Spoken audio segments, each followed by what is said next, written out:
we estimated that the opportunity of growth around housing is about 28%, yeah, in Africa. In US, it's about 16% thereabout. That's estimated going to about 2024. The need for housing is still going to increase over time. Why? Population growth is increasing significantly. The median age of our country is about 19%. Pressure on land is going to increase, so that means the critical factor of housing is going to diminish because of the shared value around that land space. So there's a lot that is going to happen. We welcome everyone to this discussion, and really let us engage. We are available online, nation.africa. We are available across all our social media handles. We are also available across, other channels, just trying to get this going out. And maybe quite a bit to explain. Why do we aggregate these players together? We are doing it here today. In the next few weeks, actually about 4 weeks, we will be in DRC, specifically Kinshasa, just to speak about opportunities that are there.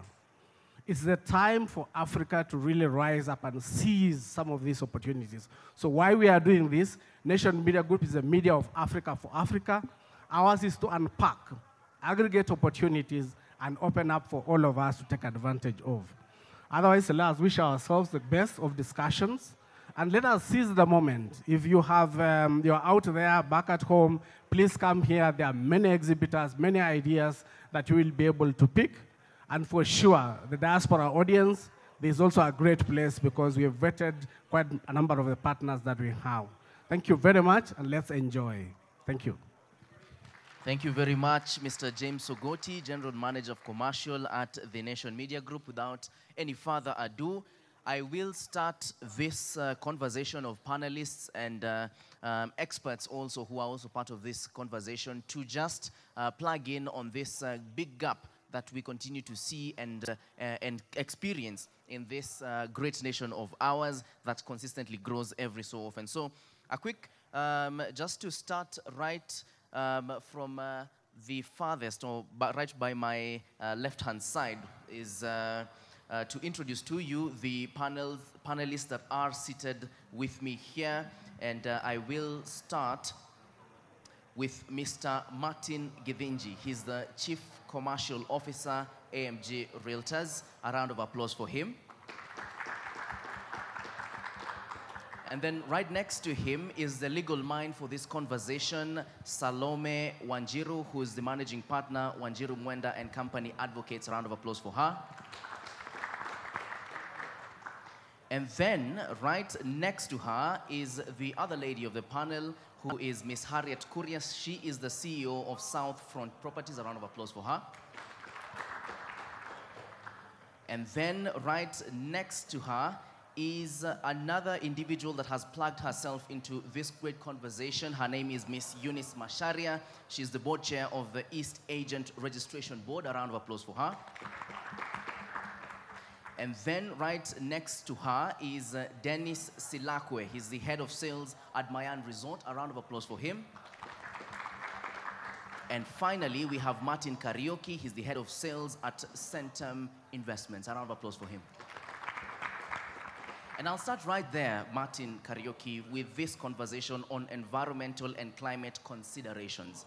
Because right in this particular platform, and here, we did a couple of weeks ago have the Africa Climate Summit, hosted by His Excellency President William Ruto was here, just to get to understand, so as a developer in this day and age, what are we doing to have climate-friendly housing, green spaces in houses as we know this day and age? Thank you, Brian.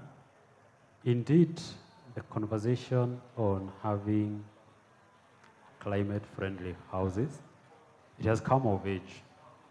And just to give you the statistics, for the developed countries, it has been proved that the building sector is giving more greenhouse emission than the transport sector. So the developers have a role to play on greening the buildings, And it's not complicated. We can do it here in Kenya, and it starts from the basics that we understand. And I'll just give an example of what is it that we as developers are doing. Traditionally, we have always known to keep parkings in the basements. But we have never asked ourselves, when we wake up in the morning at 5, and all of us are starting our cars, what happens to the first people who are living on the first floor? A lot of noise, a lot of smoke. So there's noise pollution, there is smoke pollution. So a simple act of removing parking from the basement and putting parking a walking distance from these houses can do wonders. Just to give people a convenient community where they can live in. Talk of natural lighting, very simple concept that can be addressed at the design stage. It is true that today, most of the houses we live in, or the ones that we have rented in Nairobi and other parts of this country, during the day, you have to switch on your power so that you can be able to see every corner of that house. That should not be the case, because if we as a developer are able to give generous windows that bring in maximum natural lighting, we can be able to bring the cost of power down in that building. Even the natural ventilation, when it's well done, you don't need that AC, because ideally, it is in the process of that design, simple design aspect, that brings in the aspect of good living in that house. Okay. And I will put you to task, and Ms. Salome Wanjiru, just prepare, because you're the legal mind on this one. I will come to you also on the big question, because you talk about lighting. You talk about I need to walk a few meters to or some other place to get to my car park.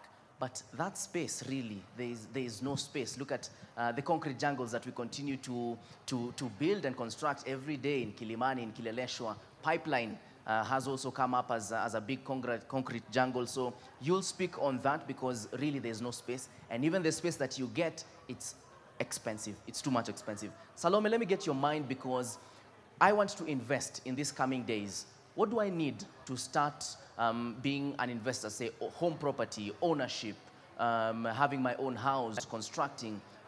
They say engage a legal mind. Please shed some light. Thank you, Brian. If I would first touch a little on the climate, it is sad that we have had laws in this country since 1957, laws that dictate on how we should build, on how this housing fund should be conducted. But over the time, we have let these things go under the carpet, and we have put up structures of all sorts of natures. When it speaks of natural lighting, that is something that should be obvious for any developer, but that is not the case.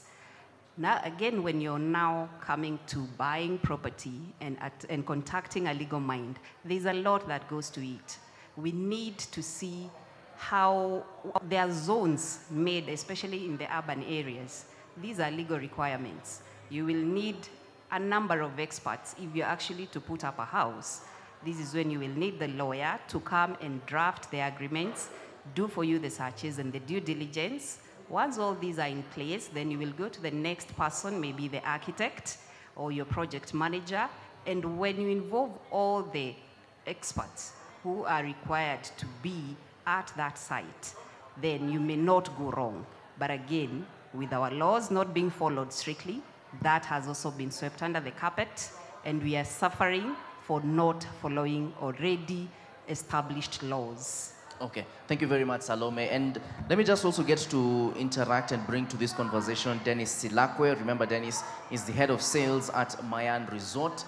Dennis, let me read something for you by the UN Habitat. So it's an article I picked up from the UN Habitat, United Nations Habitat, and it says, the world's urban population is set to increase by 68% by 2050, and cities are not ready to accommodate the increasing need for infrastructure, basic services, housing, good sanitation, job opportunities, leisure opportunities, as well. So 621 million urban residents do not have access to basic sanitation facilities worldwide, and 38 million internally displaced persons reside in urban areas. Let's talk about this 38 million because we have so many people, we are so many of us who don't have a house in Nairobi. We rent all our lives and perhaps we'll seem perhaps to die someplace in the rural villages where we come from. Or and to you, if you have not been remitting back in the rural areas, they will stone throw you, beg your pardon. So just speaking to this whole inclusivity conversation as we know it, because on one side, it's a leafy suburb in the city. On the other side, it's a dump site. Thank you so much, Brian. And indeed, it's a problem because one thing that we're facing as a country economically is inequality. And one side, we have a section that is completely well off and one side that is languishing. And this is reflective even in the sector, in real estate. And developers really have a role to play, which I think begins with having correct information.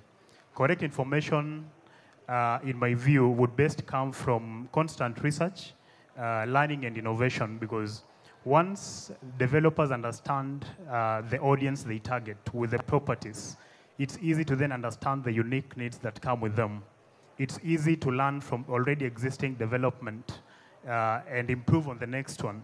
It's easy to innovate, try out new technologies. And for instance, one of the things we are facing as a city here today is waste management.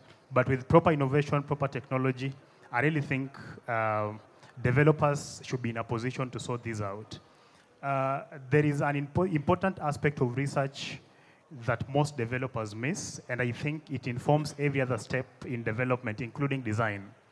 One key thing about information, which comes by research, is that you'll be able to understand end to end the kind of people you target with property in terms of age, various demographics, income levels, movement capabilities.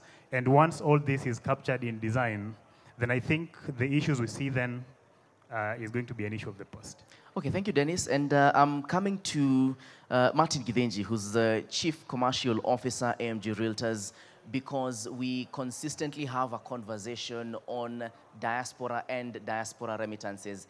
I am sure everyone here has heard a story of someone who was in the diaspora, has been sending money, and then at the time to come and see what has been built for you as an investor from the diaspora, you see your own things. So he'll speak into that. But just a reminder for anyone who's just joining us on NTV, this is the 254 Realty Expo, coming to you live and direct from the KICC courtyard. Right behind me are some vendors who continue to just sell or just at least explain what it is they do in the real estate space and the real estate affordable housing space that we are seeing with this government, the previous one, and the one before that. Because on the issue of affordable housing, the real estate, it's a booming business, it's a booming space, and some are saying that it's a bubble waiting to burst.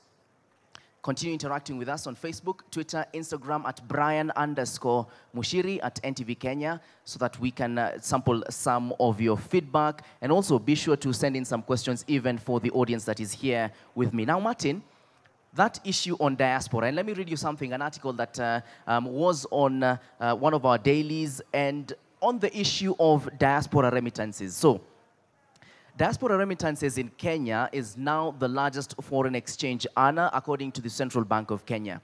The latest figures from the Central Bank of Kenya reveal that the country's diaspora remittances rose by 8.34% to $4.027 billion in 2022, closing on exports, which brought it in for 5.77 billion shillings worth of foreign currency in the same period. Talk to us about what really can a government like this one that we have now, that is just 1 year old, bring into place to include that Kenyan or that individual who's in the diaspora and would like to invest in the real estate sector in Kenya. Thank you, Brian, for having me this morning. I think most importantly, it is a question not just to the government, but also to the private sector. So you've mentioned something about diaspora experiences, and I think it's important for me to mention that as a company, AMG Wouters, playing in the private sector, the company was formed 11 years ago out of a bad experience in the diaspora. So we understand what you are saying when it comes to diaspora experiences. Number two, you've mentioned about remittance, which right now stands as the highest foreign exchange earner for the Kenyan government, an upward of 500 billion last year, 2022, and all the indicators are showing that 2023, the number will clock more than 600 billion. When you look at the number of, or the amount of money our Kenyans living in diaspora sending here at home vis-a-vis what the government has put in terms of housing expenditure, for example, 2023-2024, the Kenyan government has put 35 billion Kenya shillings. When you compare the amount being sent by Kenyans in the diaspora, which is, you have put it as 500 billion last year, half of that amount, which is 250 billion, is going directly towards housing, which means that the amount of money our Kenyans in diaspora are sending here in Kenya is more than tenfold, 9 times, 10 times what the government has put as a housing expenditure. So what we are saying is, if we take care of these people in the diaspora the right way, and they increase the amount they are spending in terms of remittance, then we'll be able to achieve the housing dream sooner than ever before. And this is why we are saying, why can't we improve digitization of land records so that instead of the current average of registration of a property in Kenya is 45 days, which means that there is a delay in terms of registering the property. So if we improve digitization of land records so that if someone seated in Seattle today, or Boston today, or London today, can be able, in a click of a button, search a property in Utawala, that will expedite the process of registering properties, which will mean that the remittance will grow, which means that as well, we are going to achieve the housing dream sooner than we can imagine. Brian. That's some great insights there. And perhaps, Salome, in one line, as I come to the two ladies that have not yet spoken to my panel, can I sue someone who I have been sending for money from the diaspora and they go and do their own things as far as investment is concerned? Very briefly, one line or two. Suing is the right, Brian, and anyone can sue. But again, mostly the people in the diaspora use their own family members. Are they suing their own family members? If they're to use experts, they will be able to sue experts. If it is a lawyer who messed with them, they know where to go. If it is the developer, they'll be comfortable enough to go to court. But now when it's family, they'll have to think twice. Obliged. Thank you very much. That's Salome Wanjiru. Now let me come to the issue of financing low-cost housing, and this is bound to be tackled by Ms. Eunice Masharia, who's the board chair, East Agent Registration Board. First of all, what board is this? Because in this state, there seems to be a board for everything. Just shed some brief light on this board as we know it. Thank you so much, Brian. The Estate Agents Registration Board is a board that registers estate agents and regulates their conduct in the country. And it's not a new board. This board was formed in 1987. It should be about over 30 years old as a board. And our mandate is to register and to regulate estate agents. And I would remind our viewers that if you are dealing with unregistered estate agents, then you're doing the wrong thing. Just make sure that the person that you engage is a registered estate agent with a board. And it's the only board and the only body that registers and regulates the practice of estate agents. Moving on to the issue of funding of low-cost housing. There are various models that have been used in the past. There's the conventional models that we have always used, and some of the developers here have been using it, which is pure equity. The developer comes with their own money. They put their money in the project, and then they sell. We also have a hybrid where the developer will come with their own money and then also borrow some money from the banks. We have the off-plan, and some of the developers here also are using that, where you put in some of the money, but also raise money through the purchasers or the persons who are interested in your development to raise part of the development costs. We have the non-conventional methods that have come up. We have the PPP, the public-private partnerships, and this is where the government has come in very strongly on the issue of affordable housing. By raising, we have the housing fund and also contributions that are voluntary from the public, and then putting this money together and partnering with developers. In an instance where the government offers free land, you know, the cost of the contribution of land to a development is about roughly between 30–35%. So they take off that cost in the project by offering free land to a developer. And then the developer comes in with their own money, puts up the project, and then they assist the developer with the sales, or they give them the guarantee of sales, what they call the uptick. In that, at the end of the project, the government can come in and take over the remaining units and pay the developer the balance of the funds.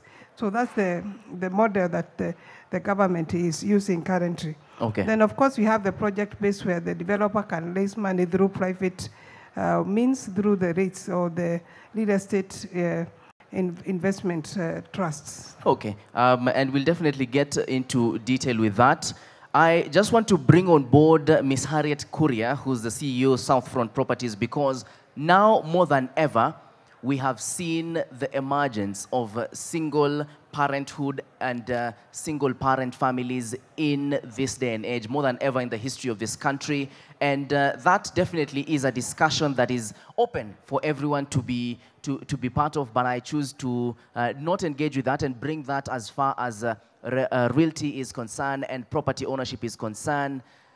Single parenthood.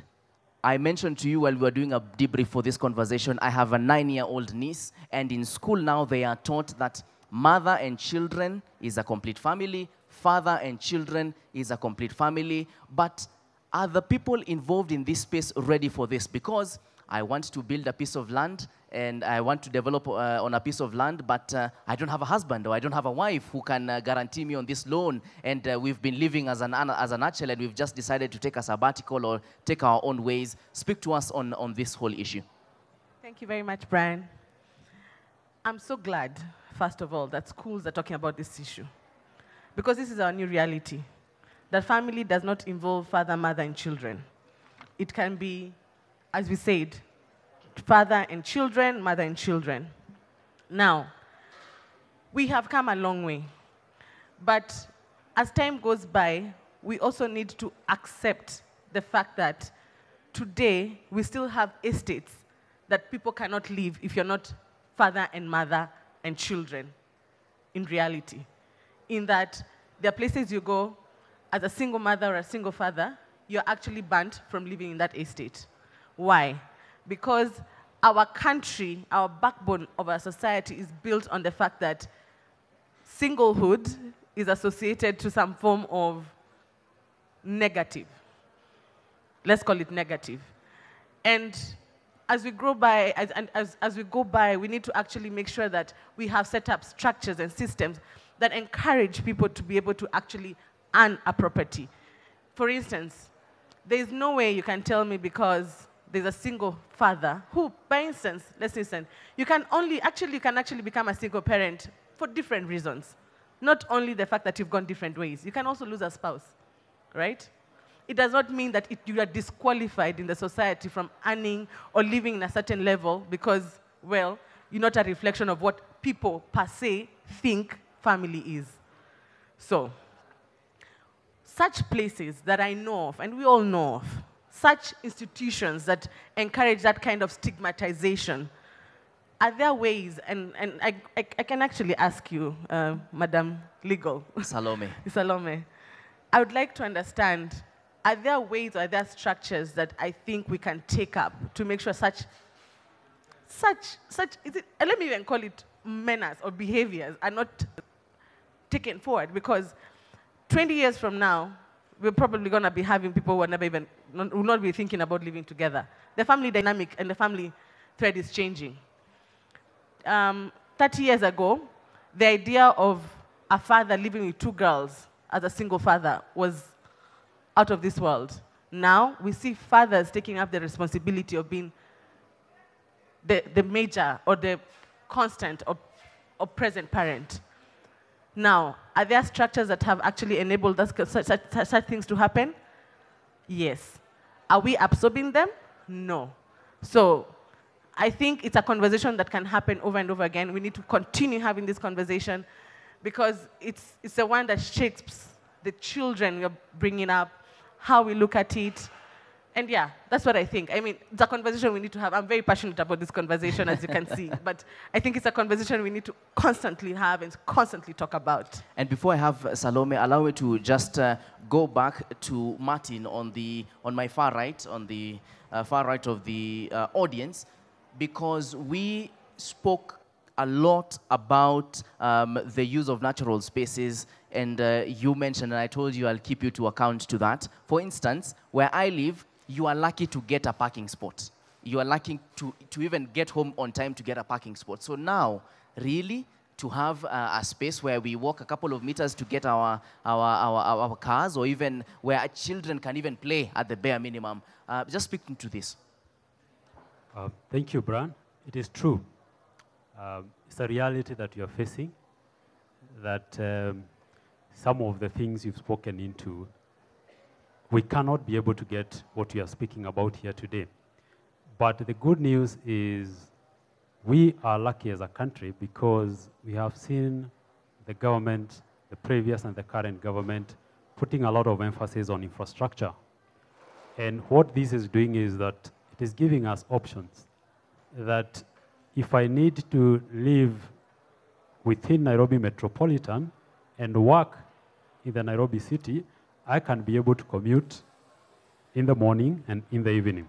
So it's about a choice, because the lure of institutional developers in the affordable housing category, it is taking us to outskirts of Nairobi where we have enough space and able to provide this parking that is needed, able to provide these children play spaces, because it will be impractical to go to, for example, Pipeline, to try and tell people, now remove parking from the basement and put it a few meters from the house. But today, if I go to Banana, for example, I'm able to put a development that I can comfortably give people parking away from their houses, and they can be able to afford it. It's cheaper because the cost of land is not as high as it is in Pipeline.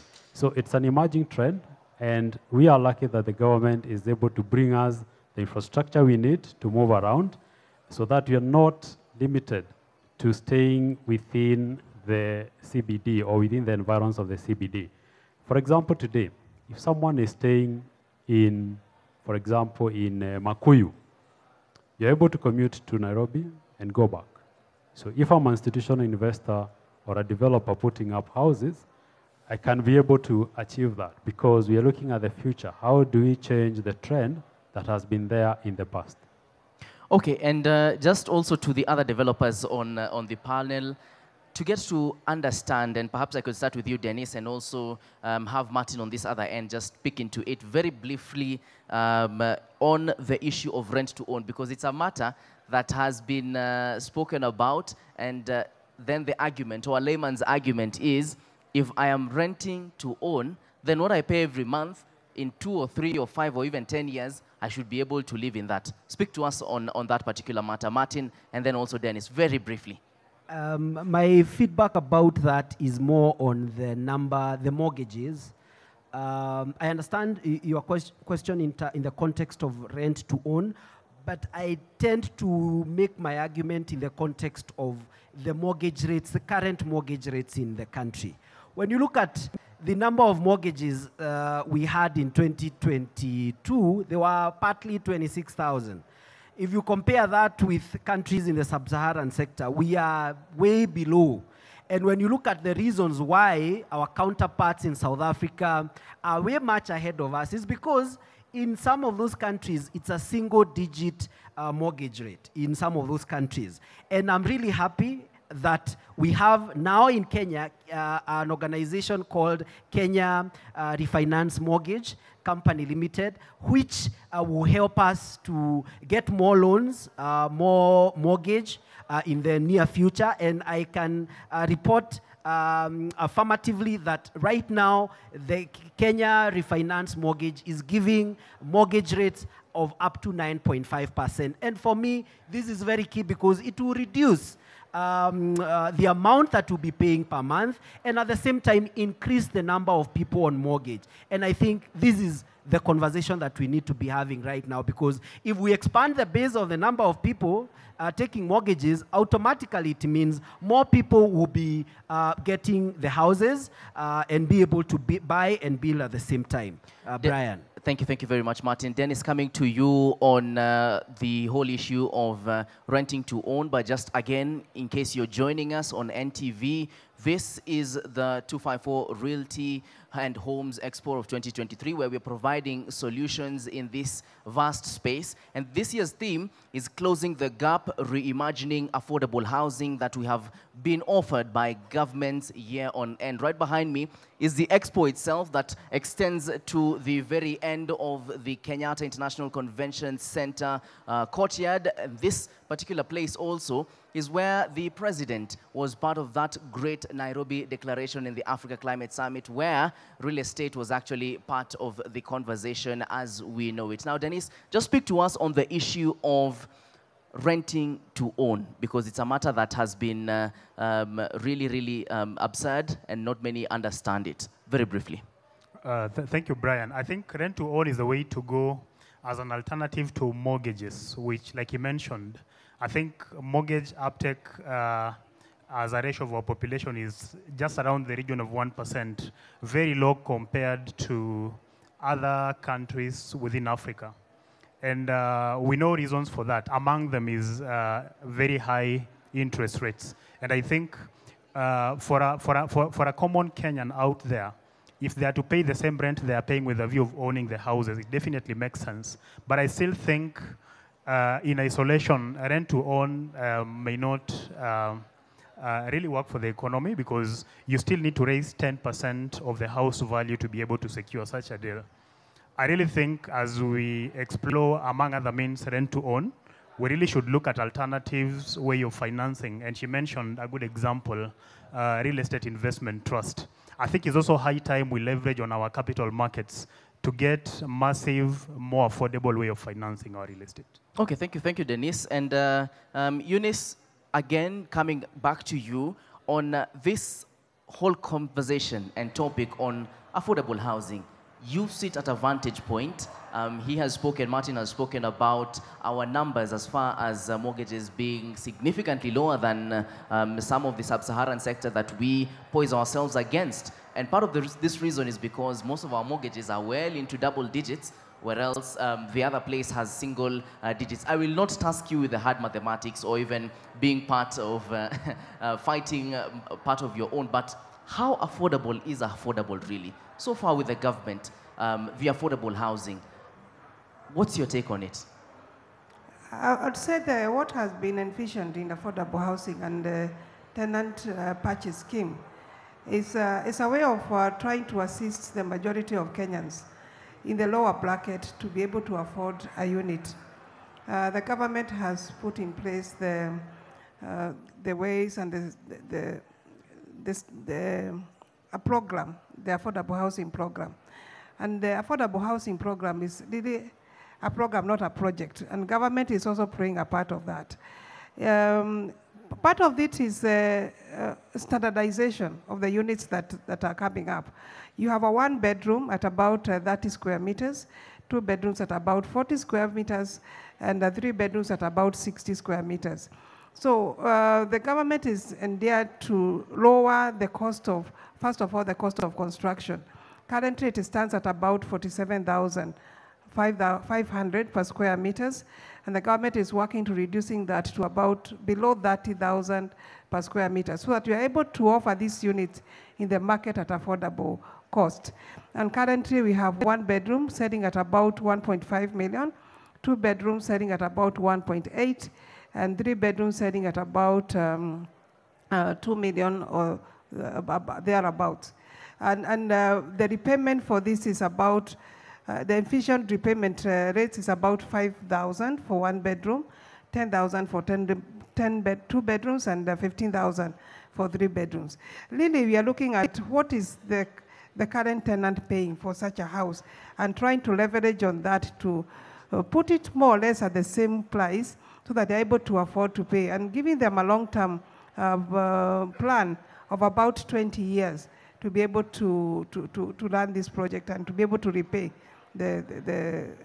for the units. Thank you very much, Eunice. Harriet, just to pick your mind on, should there be consideration for the affirmative action to empower single men and women as well as widows and widowers to own houses affordably? Thank you, Brian. Yes, yes, yes. Housing, well, housing is about everybody. It should not be something that should be separated. I don't know how to put it. Like owning a piece of land, owning a house in Kenya today should not be something that be a pre-qualifier. Everybody should be able to live how they want to live. Now, your status, or whether you are married, whether you're a widower, should not really be the topic of the table. The issue should be how well are we able to have infrastructure that support those kind of things. It's sad to actually imagine that there's a place in this country today that a single father cannot buy a house. A house and a father or a human being should not be based on status. So many other things this conversation, again, people should talk about it. Let's shake those doors of old system thinking. People should open up their minds and have real conversations, because that's the reality we are living in today. Thank you. Okay, and just bragging to the conversation, Salome, the legal mind for this conversation. So this is an issue that we continue to see day in, day out. We started investing together, and then we started as friends, and then somewhere down the line, tukakosana. We started a relationship with someone, got married, and we decided to invest. Somewhere along the line, tukakosana. What should be the start to the end of this whole legal process as far as pushing away or taking away my piece of land to this particular project that we invested together? Thank you, Brian. In the current Matrimonial Act, we are now allowed to sign prenuptial agreements. This is an agreement where I have come into this marriage, I own this property, I own this car, I have this, I have that. That is mine. And for the man, he says the same. And in this agreement, we agree that if at all this marriage will break, I'll take what is mine. Again, whatever you two acquire during the marriage, now that becomes a property for both of you. So at the time of parting ways, whatever is under the prenup, that you retain. Whatever is within the marriage, you can simply agree. We have built house A, we have bought this plot. You have the children, keep the house.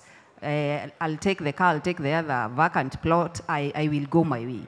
And whatever you had before the marriage, that you can keep. So that cures a lot when it comes to separating. Just carry on, because as we were having our brief earlier on, I brought to you a case where an individual says, I bought the piece of land, but my wife developed the land. Brian, unfortunately now that has been developed during the marriage, so it becomes matrimonial property. The fact that you bought the land, what courts are doing these days, you can even say, this is the much this person has contributed, and this is the much the other one has contributed. So the property is worth 4 million, you have contributed 10%, 30%, you take 10%. Sell the property and share the proceeds. Take 10, take 30. Everybody takes their share. Indeed, thank you very much, Salome. Martin Karaoke, who's the head of sales at Centum Real Estate, I'm coming to you because we have now seen the emergence of concrete jungles in Nairobi's leafy suburbs, as you've called them. Go to Kilimani, Kileleshwa, Lavington. It's a concrete jungle down there. We've actually done a couple of stories as NTV and even as the Daily Nation on really what used to be some great lavish estates now turning into some sort of a concrete jungle that one side of your house might not end up having natural light. Just speak to the next other developments, because now we have other estates and other places coming into the picture that will look to have high rises in different spaces of those estates. Thank you, Brian. It is true that what started as well-organized estates, over time, the planning policies that were there have been misused over time. And that has presented an opportunity from where we sit as a developer to bring in the aspect of mixed-use development, where you integrate shop, live, work, and play lifestyle in one destination. And when you look at the future of urban real estate, basically it comes down to a master planned mixed-use node. And what this does is that one developer is in charge of a sizable piece of land. He's responsible to develop that piece of land. He's responsible to make sure that the water for this development is sorted, the power and the energy needs are sorted, the issue of children playing and the greenery space is sorted. And when you look at the mature economies like Singapore, majority of the urban nodes that are there are privately managed, meaning that people start embracing the use of mixed-use development. And the only challenge we have with that is you can't do mixed-use developments in the realm of the current CBD because of the space. You need space. And that's where now developments start emerging within the metropolitan area. And the role of government in the infrastructure, as I mentioned before, plays a key role. I'll give a case in point today of Centum Real Estate, where we sit. It's a big opportunity that we've taken with Two Rivers, being 106 acres. We are developing a city within the city of Nairobi, where we are in control. So that if you're buying a house today, I, as a developer, I can assure you what is happening to your neighbor there. If you go to coast, we have identified a 10,000-acre coastal city in Kilifi that we are developing. We want that to be the future of the coastal city. Again, we as a developer, we have the control of what will happen if you buy this house today. That is the only way that we see as a way to manage the issue of planning policies moving forward. Let me just bounce that off you again. So you have Two Rivers, or you have Kilifi, say, as you say. Now, the conversation is, I would like to shift the conversation to, I came to, say, Ruaka before Two Rivers started to be constructed. I have my bungalow. And then, you guys come along and construct your skyscrapers around me. Ni haki kweli? That is, there's truth to what Brian you're saying. I would like to mention that the government, or the county government, has the mandate to keep on reviewing the policies. Allow me to use the example of the area around Safari Park. Initially, it was a low-rise.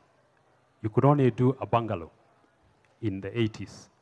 Because of the emergency of the school, the university, the county government has revised the zoning planning for that area to allow for high rises to accommodate the students and to accommodate the working class.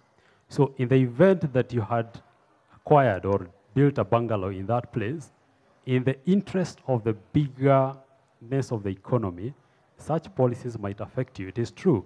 Today, if you look at Two Rivers, the transformation on the economy, it actually justifies why someone who had a bungalow next door can actually sell or join the developer, because the economic transformation of the development there, it outdoes the issue of one person owning a bungalow. So there's that review, and when there's such a review, the challenge now to the government is to make sure that even as we review these policies, are the infrastructure matching?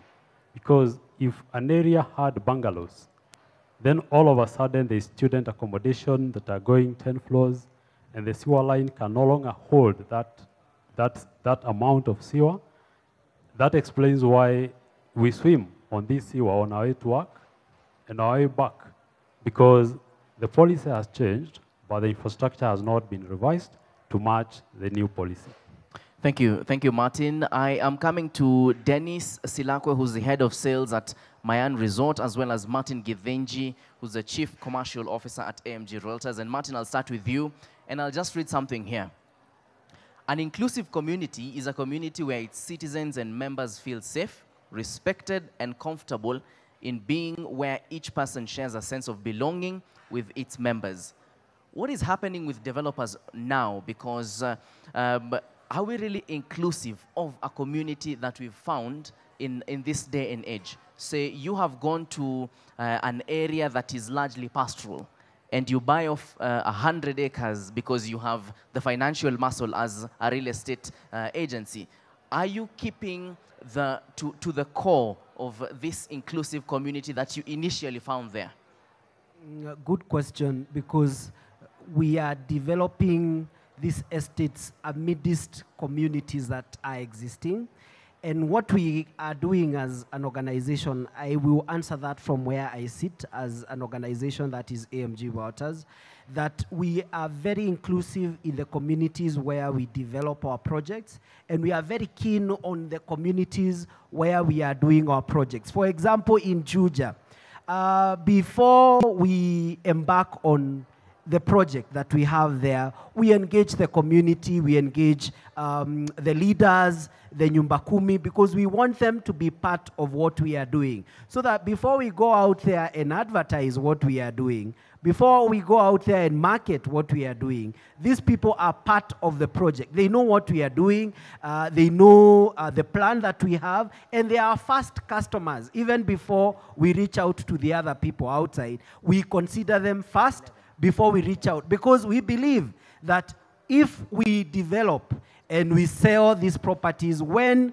we are together with the community, we will be able to achieve more than just going there as a real estate organization, doing it because maybe we have the money, and not considering that the society who are there can also be actually customers and consumers of what we are actually doing. So we consider them as our first customers before we reach out to the outside world.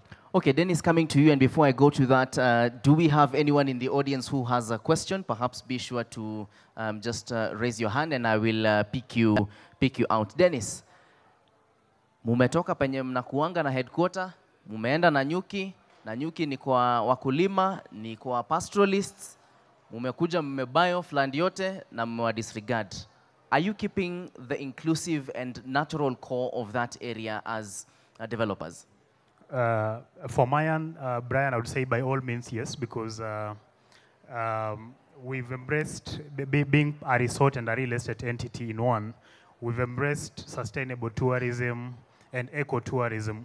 Sustainable tourism, one of the aspects is it is not ethical to come to a region and want to change even the culture of the place. What we've done instead is to fit into that culture. As you can see, Mayan, the name itself, embraces the local community. And it even goes all the way down to our HR policies, which prioritizes employment of the locals before anyone else.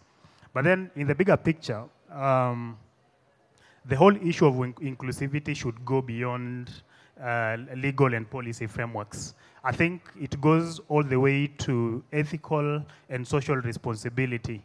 As developers, I think we should look around and look at the bigger picture, the 360 view of the people we target, and do developments that actually fit into their needs and expectations. I'll give an example. You spoke about skyscrapers and the concrete jungle that is created in the city today. One of the things you'll realize is that there was no thought of special interest persons in the community. An example is people with mobility challenges. Yeah? You'd look at environmental sustainability. It's an issue today where you go to places where there is not even designated parking for special interest people. And I think, like I said, it's more of an ethical and a social responsibility issue than a legal framework issue. Okay, and just finally, as we are coming to the end of this panel almost, Eunice, you sit with what I would say players who are in touch with government, if you're not yourself. As it goes on, what is this that you are seeing that perhaps might be improved in the coming days or might be important to take note of as we go on with this affordable housing agenda?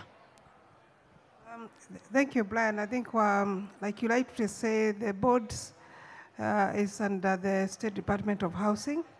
So we liaise very closely with the Principal Secretary for Housing and also with the Cabinet Secretary in charge of lands and housing. And even just going back to your earlier question on who our membership is, apart from real estate agents, we also have property managers, we have facilities managers, and we have other consultants in real estate, like persons who prepare feasibility studies. And what I would say in the space of affordable housing, I think there's need for inclusiveness of all the players in the industry, and especially professionals. And that might answer some of the questions that you're asking on integration of these projects with the communities. Because before you even come up with a project, or even before you even go to site and start doing construction, there's a whole aspect of planning that needs to be taken care of, so that these projects are sustainable in the future. We're also talking about developing over 1 million units in the next 4 years. 1 year is down the line.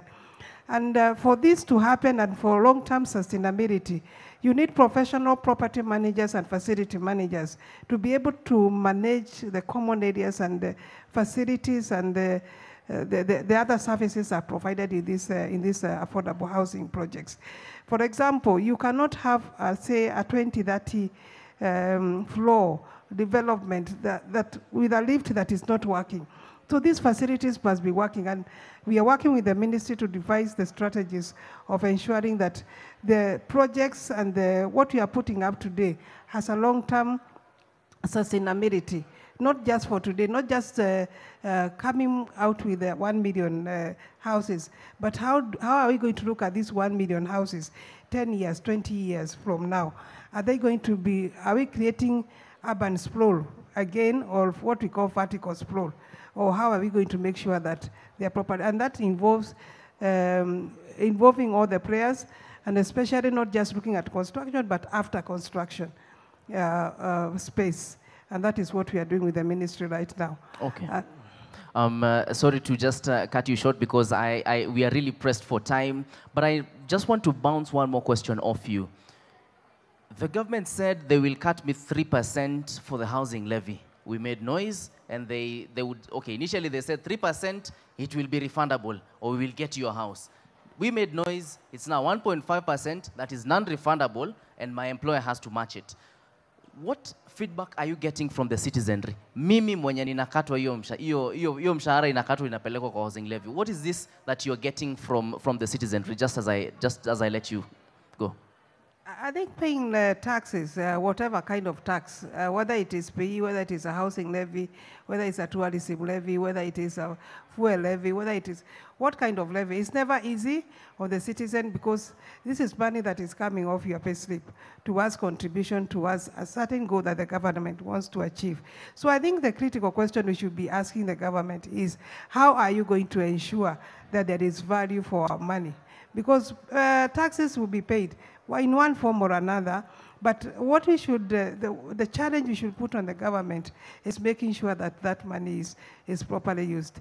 And Brian, before I wind up, I just want to mention that the estate agents are holding a conference next week on the 6th of October at Safari Park.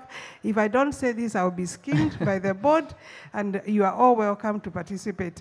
We are calling all real estate professionals and other players to come and join us in that conference. Okay, now you have said it. Now my boss will skin me because I don't know whether they paid for that, but it's a discussion for after this forum. But I've been asked very quickly by the developers just to get to understand, and also the legal mind will plug into this.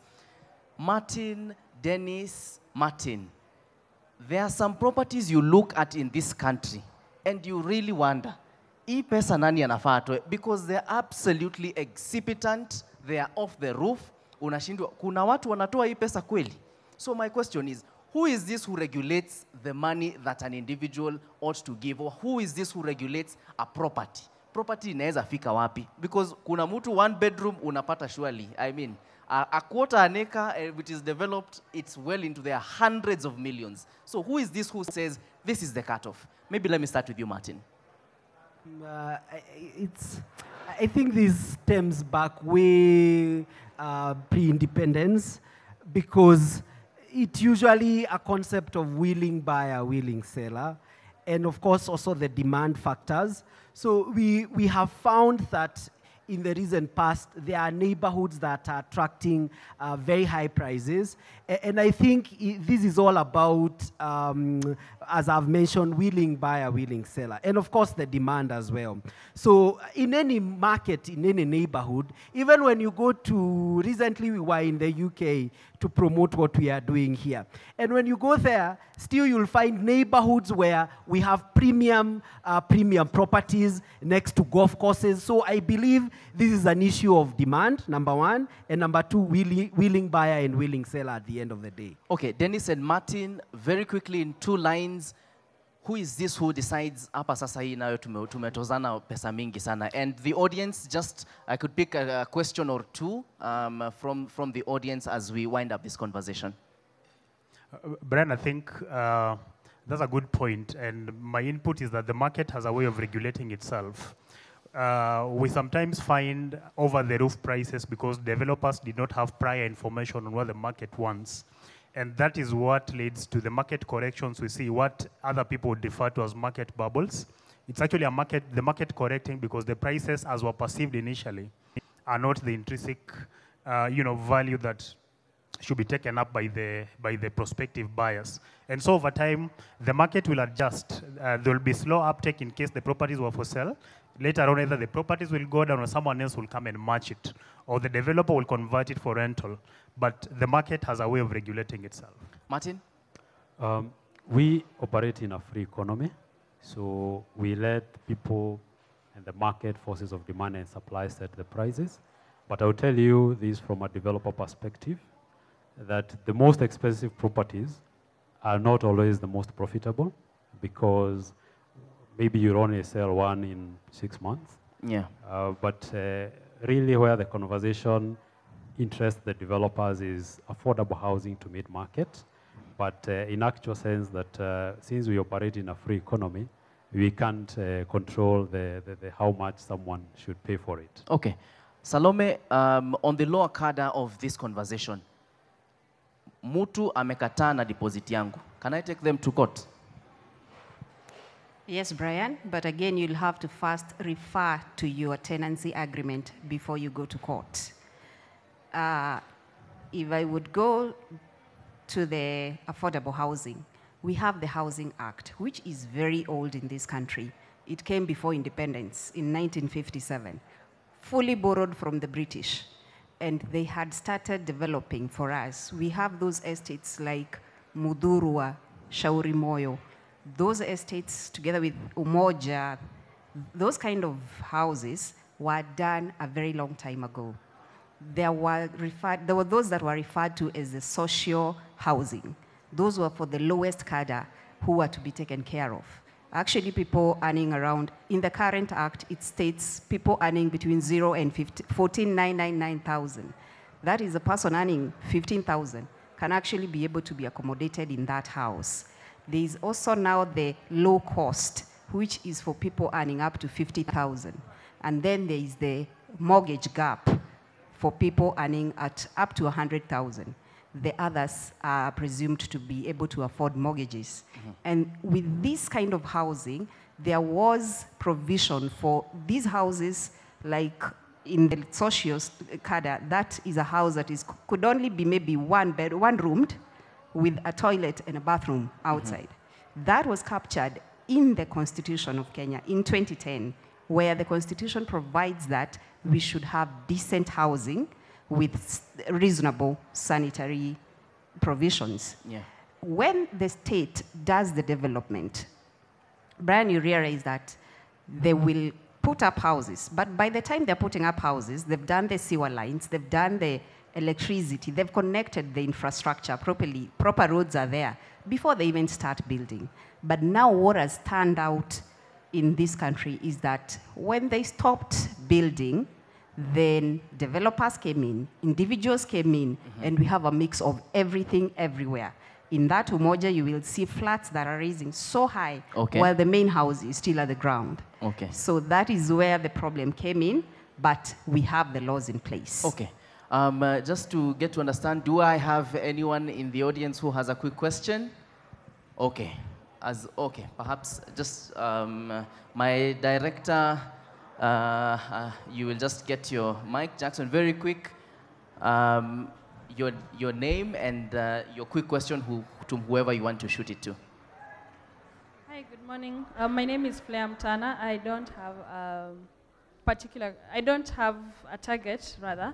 My question is, how would affordable housing be as a plan for a common mwananchi? Okay. Eunice perhaps might be an advantage. Sorry, the rent to own. Oh, rent to own. Yeah, the rent to okay, own. so with rent to own, perhaps I could just pick Dennis or even Martin. Martin just mentioned very quickly on the rent to own for mwananchi wa kawaida. Very quickly, because I have less than a minute to go. So from where I see it, the rent to own basically means the rent you are paying. If you've rented the house from the landlord, you're paying more or less the same amount, but now you're paying for a house that you'll end up owning. It plays the same way, because if we came to Nairobi, say 10 years ago, and we've been paying rent, the only difference is that next month, if we don't pay that rent, we'll be evicted. But what if that house we started paying rent 10 years ago, that rent is being considered as part of your purchase price towards home ownership? So it comes down to how much rent would you ordinarily pay to a landlord, but now the flip side is you're paying now the same kind of rent to a home that will eventually call yours. Okay. We definitely are just continuing, and we will continue with this conversation. Just in case you're joining us, we are about to go off air, but the function does not end here. This is the 254 Realty and Homes Expo of 2023, where we're providing solutions. And this period's theme is Closing the Gap, Reimagining Affordable Housing. We are coming to you live from the Kenyatta International Convention Center's courtyard. It's organized by the Nation Media Group. We do this all the time. Come here, interact with our different partners for this particular expo. We are going off air for this conversation on TV. That's on NTV, on YouTube, and even on TV Live. But the conversation does not stop. So if you have any questions or comments, please be sure to shoot to my panels. Just to run my panel very quickly, I've had Martin Karaoke, who's the head of sales at Centum in real estate. I have had Dennis Silakwe, who's the head of sales at Mayan Resort. I have also had Miss Eunice Masharia, board chair, Estate Agent, beg your pardon, Estate Agent Registration Board. I have had Martin Githinji to my next to me right here, who's the Chief Commercial Officer, AMG Realtors. I have also had in the conversation Miss Harriet Karaoke, who's the CEO, Southfront Properties Limited, as well as the legal mind for this one, Miss Salome Wanjiru, who's the managing partner at Wanjiru, Mwenda and Company Advocates. My name is Brian Mushiri. We go off air on NTV right now. I want to thank everyone who has been part of this great conversation and this great production. And actually, before we started this conversation, we did have an address by Mr. James Ogoti, who's the General Manager Commercial. I have to say that he's my boss. He pays me. Thank you very much for joining us. Continue interacting with us on social media. My name is Brian Mushiri. Do have an amazing rest of your viewing. Cheers.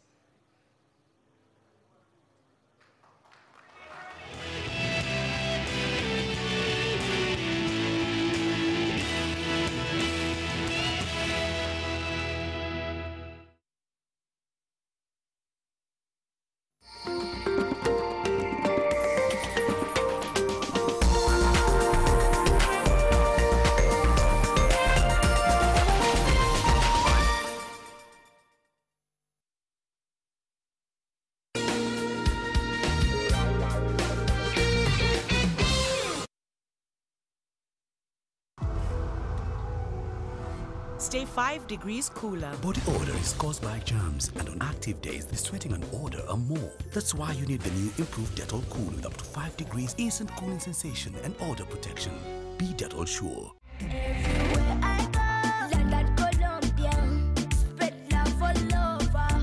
Today, we're going to make a propeller using very simple materials. 6 sticky skeletons, 6 sticky skeletons, 6 sticky skeletons, 6 sticky skeletons, 6 sticky skeletons, 6 sticky skeletons. Mr. Blue Steve, I like that.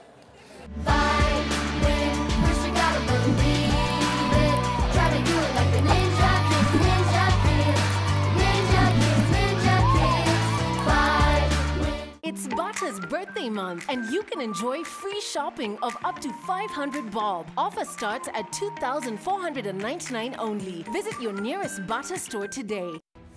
The big majority, the overwhelming majority of the children of God settle for the surface things. If there are things that are known as the deep things of God, then there are such things as the surface things, things that are just on the surface.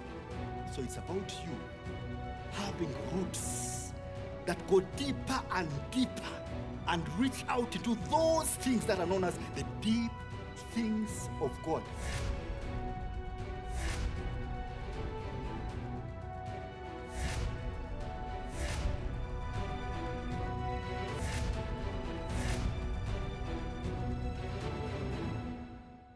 It's Butta's birthday month, and you can enjoy free shopping of up to 500 bob. Offer starts at 2,499 only. Visit your nearest Butta store today. What is happening in your life is demonic machinations, is satanic attacks which are attacking you. So they are downsizing you to make you feel you are useless. You are not useless. In heaven, when God is looking at you, He's seeing a millionaire, He's seeing a president, He's seeing a businessman, He's seeing a leader, He's seeing a visionary, He's seeing a great man, a great woman. May you be the one in Jesus' name.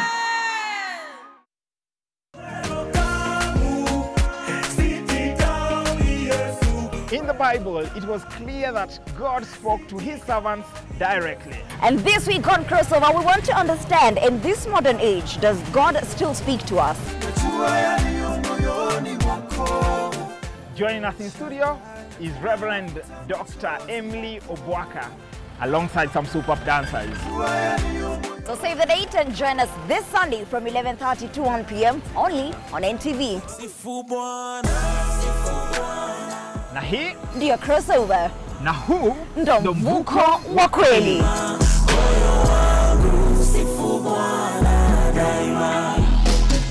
It's Butta's birthday month, and you can enjoy free shopping of up to 500 bob. Offer starts at 2,499 only. Visit your nearest Butta store today.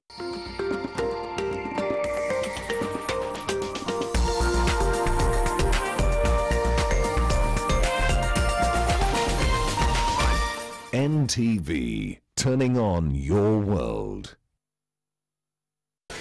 The following program has been rated PG. It may contain scenes unsuitable for children under the age of 10.